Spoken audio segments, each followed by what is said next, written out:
now invite Mr. Joi Ito, the president of Chiba Institute of Technology, co-founder of and chief architect and board member of the Digital Garage Company, and to give us the opening keynote lecture under the title Neurodiversity, the possibility of a society that brain diversity develops.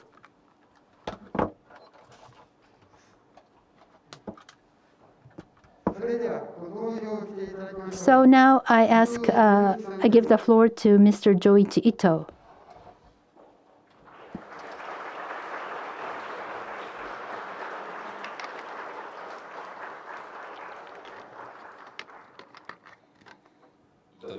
So my name is Joi Ito. Thank you for joining us today. So do I change slides by myself? Or you will do the prompting of the slides? Thank you. So to begin with, well, may I stand and speak? So when I was born, since a childhood, I've been a bit of an odd kid, a strange child. And my early year memories was I was sent to a nursery, and I could not sit at my desk. So because outside there's gardens, trees, and nature, and if the teacher wasn't watching, I would just flee from the classroom and run around. And then I was doing that every day. And then I was expelled from the school, and I never really liked the structured education system. I was never compatible with school. So high school, I had to drop out, and they said that if you do not, I was able to graduate barely. If I missed one more school day, I would have dropped out, and I dropped out from the university. And something that I am interested, I can learn eagerly, but I loved internet and games. And so I have never really had a close contact with the education. And my mother, I have a sister as well. So my mother was very supportive of such a child, myself, and my sister is here today. And she was really good. She was very compatible with the school. She had straight A children, and she graduated from Harvard from magna cum laude, and she has two PhD from Stanford University. And her brother was not really compatible with schools, but he learned at us in a very irregular way. And now she is a specialist of learning. So she said, you are an interest-driven learner. So you will chase after something that you are interested in and learn. So I had internet, and my mother was the trainable sister, but not trainable myself, not educationable myself, but she really loved me and supported me. But I had a very splendid environment, so I was able to survive. But children like me would be spelled out, would have deviated, thinking that they were labeled as a development disorder child. So autism and the development disorder, ADHD, is something related to the genes. And my father is not diagnosed, but he must be autistic. And during mealtime, he remembers something without telling us anything, goes back to the lab and will continue his research without saying a few words. So when he was reading me, there was not much contact with myself. So my relationship with my father was very bad. But several years ago, I realized that he was autistic. My father is autistic. He was doing his best, and there was an absence of malice there. And so I went drinking with my dad, and he said, "My father, I will tolerate you." And my father said, "What will you tolerate of me?" And so the child of an autistic person is different, and I was an odd kid as well, and I had never had close contact with the university. But in 2011, the MIT's media lab, I became the MIT asked me to become the head of that place, and I don't even have a university diploma. But so I said I should present myself at MIT, and there were so many kids like me, and they're project based, and they don't like order too much. But there's an MIT brand, so really bunch of strange people are conferred with PhD and master's degree, and I thought I would be able to survive there. When I speak to people from MIT, 60 to 70% people are autistic, and so autistic people are most of the MIT people are autistic, so they only look at their shoes. But Media Lab people are even worse, and they look at the shoes, other people's, their counterparts' shoes. So this is a place where autistic people can happily survive and thrive. And so there's only 29 people, Nobel laureates, but MIT has about 98 people graduated from MIT who are Nobel laureates. So a different spectrum of the autistic people. So if you spell them out, there won't be any geniuses in the world. So Temple Grande, she's also a genius, but she says that science and technology would not have survived without the autistic people. But most of the autistic people are not genius. In the MIT is important, but just with MIT people, we cannot realize a neurodiversity. And there are many students that I teach who are autistic, and there are students who are my dad's age, is trying to address their lives sincerely. And as I teach these students, finally I understand my father's feelings. So in the Media Lab, there are supportive technology for, and also I research the autism as well. And I participate in the movement of neurodiversity and the autism, and I was writing papers. And in the autistic community, I'm not autistic. Maybe your parents are autistic, but you're not a autistic person yourself. So why can you make such statements? And raising autistic children is very difficult, and the autistic parents are sometimes find it difficult to raise autistic people. But for science and technology advancement, we need autistic people. So for good families should be assigned with autistic children. And Joichi, you probably need a autistic child. And I had a daughter, and she happened to be autistic. So in a way, I was happy. I was satisfied. But 2 years ago, when I came back to Japan, so I'm sure that there are many returnees here in this venue. I was concerned. Japan, neurodiversity people and autistic people were lagging behind in Japan. And my child was diagnosed as autistic at the age of 3. And I was wondering what kind of education I should give her. And I came back to Japan, and the neurodiversity movement in Japan is not very active, and the term neurodiversity you may have heard, and the movement you may have heard. If I give you some elaboration on this, so originally the understanding for autism, the healthcare professionals and society tries to treat everything. So autism is a disease, and there is a treatment for this disease, they say. And now that has evolved, and the parents group come together for the autistic children. So there's this electric shock, and some cruel treatment exists, and they found out this is too negative, and there should be a system for autism, and this developed in the United States. And what's happening now is the autistic people themselves have started to speak up, and the social justice in general, when you think of inclusion and fairness, instead of standardizing people, autistic people, the society should try to embrace more diverse people, and the treatment method is not to standardize or normalize your behavior. The behavior can be diverse is a new solution. So, and the society should cater to or align ourselves to this different behavior, odd behavior. So difference should be honored and celebrate, and that's the important neurodiversity movement. In relation to Japan, there's a standardized exams that scale people, and then there will be people who are beyond the framework, and we call it neurotypical people, who are the common people. This is half a joke, but we call it the neurotypical syndrome, and this kind of syndrome cannot be cured, and they're always chasing people as to what people are thinking, and they feel that it's just me, and you're self-centered, and you misunderstand that the rest of the world is like yourself, and that's a disease. So most of the Japanese people are neurotypical people, thinking that people are the same as you.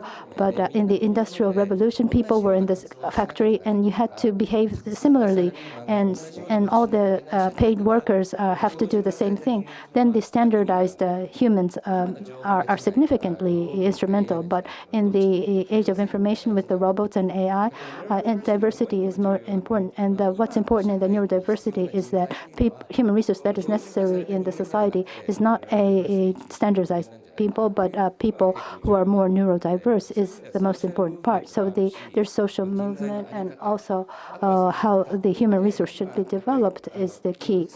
So in the schools, you try to support the strength and support the weakness, and we have the technology and the system.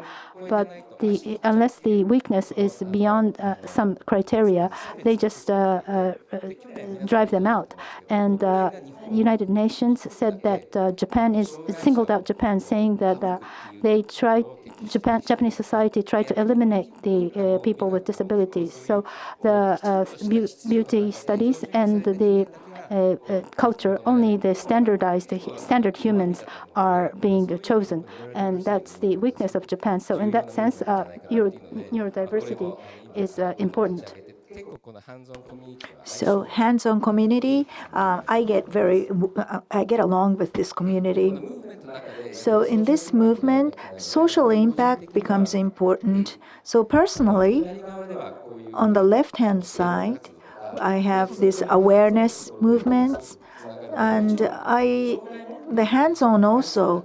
On one hand, there is a feeling we have to help these disabled people, but on the other hand, we need to celebrate these people. If they're well and they are happy, then we need to generate their creativity. But the weakness must be supported.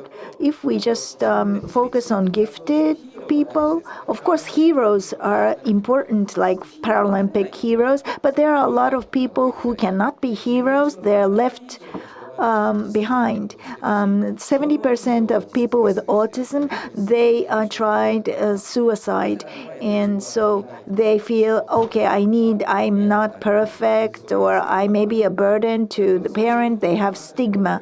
So in the social movement, we need this inclusive atmosphere. And this is not just for autism, but it's for whole disability people, and we need to create a community where we embrace everyone. And also the school, the education. I wasn't able to send my daughter to school, and I needed to create a school. So there's a Matsumoto-san, who is an entrepreneur making a school, and I will make her school, create a school at Aoyama Ichome. My daughter is 6 years old, so the school will be for 3-year-old to 10. Typical students are also welcome, and this is a great example. I made a presentation to a person at big company. Then why would a person with a normal kid send the kid to this school for disability? So I said, okay, not to create a bigot like you, the normal person. So it's important to help the people with disability, but neurotypical syndrome men who don't understand disability, we should not create these neuronormal people. So it's important to integrate. And people might be worried that these kids will be bullied with integration, but for normal people, if they through education, if they don't understand people with disability, they'll become really people with disability. So these are the people without disability, but they are really disabled. They don't understand. So in the floor development, we have an autism support system, and Regia Amelia This is a school in Italia. We have the curriculum from those schools, and we will start in September. Another thing is the technology. This week, on Monday, Professor Ishida at Keio University, we got the researchers together and we did a neurodiversity meeting. And today, okay, me and my sister and Gwen and Ishka, we we have invited overseas researchers. Of course, treatment is necessary, but it's not to treat these autism people, but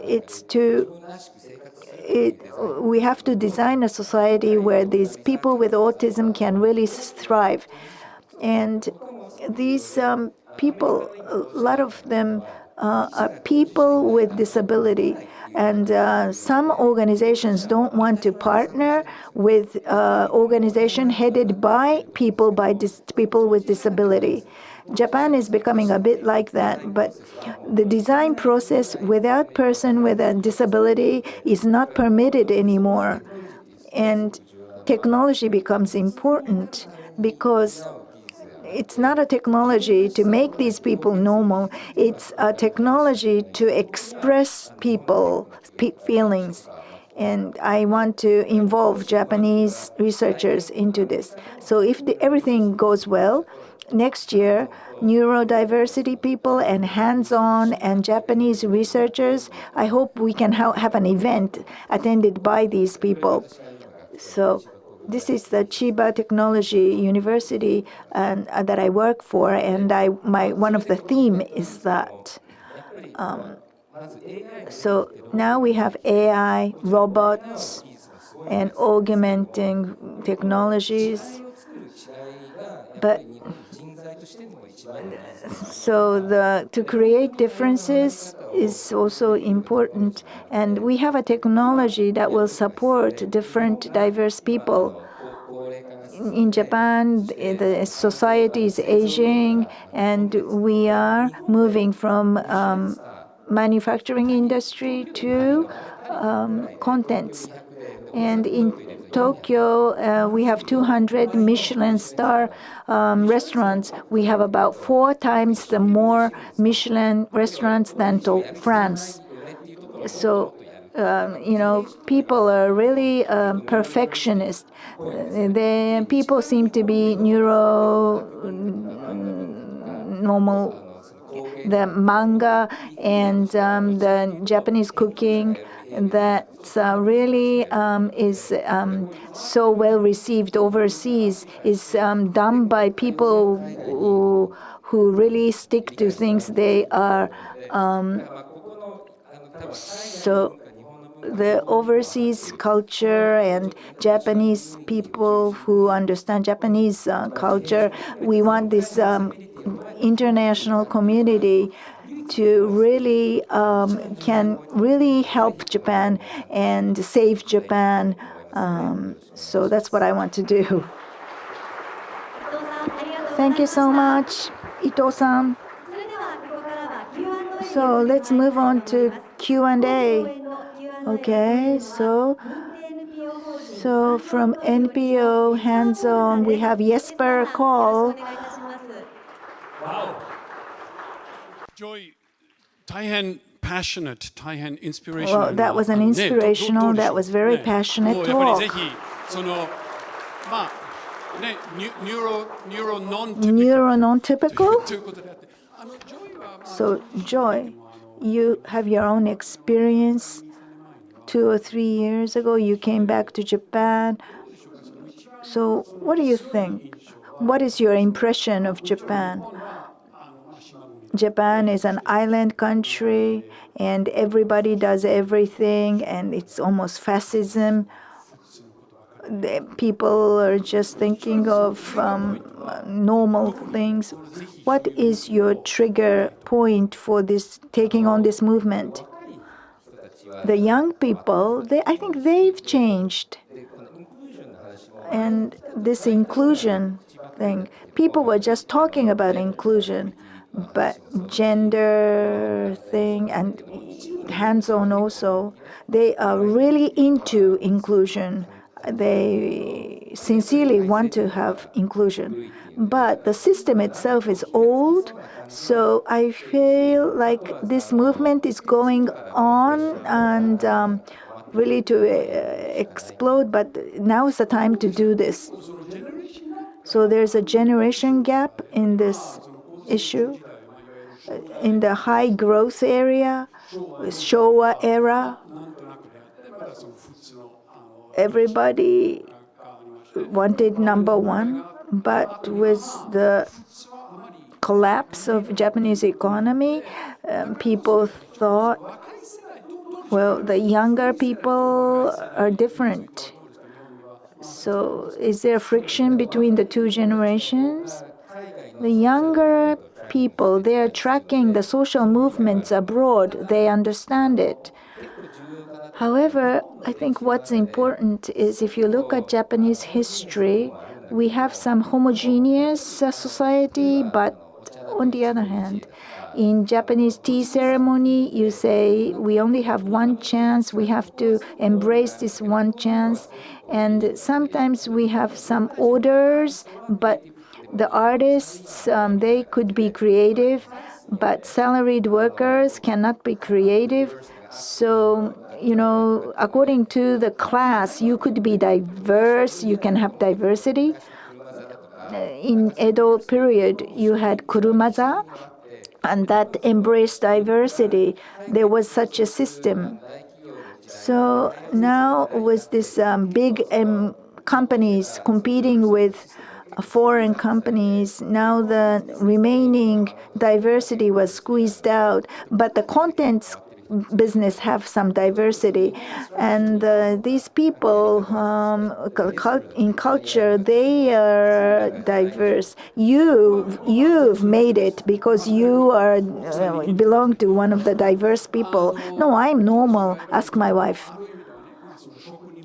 So we have this craftsman tradition, and we respect sensei. We only do follow the sensei, but what if you go the diverse people? Well, the craftsman culture, there are a lot of autism people who fit into that craftsman culture, ADHD or. But in Japanese society, people say if you don't read the atmosphere, if you can't understand the atmosphere, you can't be in. So in ASD, you have different types of people. For Japanese to succeed, you need to have good human relations. We have in Japan, we have the non-engineers who make it to the top. And so after the war, the engineering may pushed up the Japanese economy, like in Honda, but now when the economy has matured, it's no longer the engineers that are at the top. So Japanese economy after the war has made unhappy people. So what about creativity, the contents business? After you came back to Japan, what is your impression of this creative business? Is it strong?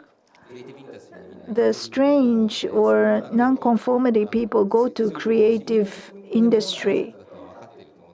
This is a Japanese asset. However, educational system or support system doesn't exist. Creative people, some people could make effort without support, but I think we need some support system for creative people, and parents need to understand these kids. We need to support the parents. That's interesting.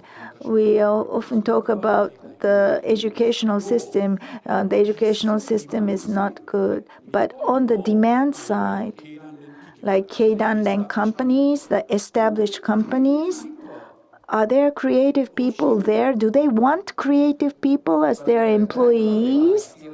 They understand in macro they need these people, but they don't know how to support these people. Publishing companies, the manga artists, I think there's a process to support these creative people, but there's not good support for ordinary people. The Ministry of Education, I don't know if they can do it. We have to do it from outside. So diversity and also the gender problem and GDP. You talked about neurodiversity. I love that concept. All inclusive, foreigners and minorities. So neurodiversity, through neurodiversity, you can have discussion, you create something new. So if we go back to the basics, Keidanren companies, will they really aim for a diverse society? Okay, let's go to success story. US example or Japanese example. So companies who've managed neurodiversity, are there any success stories? Elon Musk, he always boasts he's autistic. But Steve Jobs or Bill Gates, probably they don't say, but there are autistic. Kusama Yayoi, artist in Japan, she is autistic.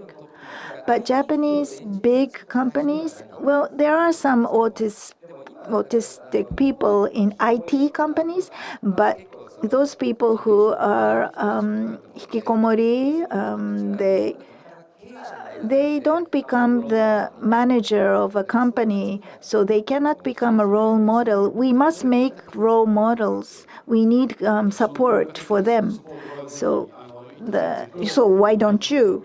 Hansen Tokyo and Ito-san and everybody should support these people and make a bright, interesting, and more inclusive society. Thank you so much. Ito-san and Esper-san, thank you very much. Very interesting talks.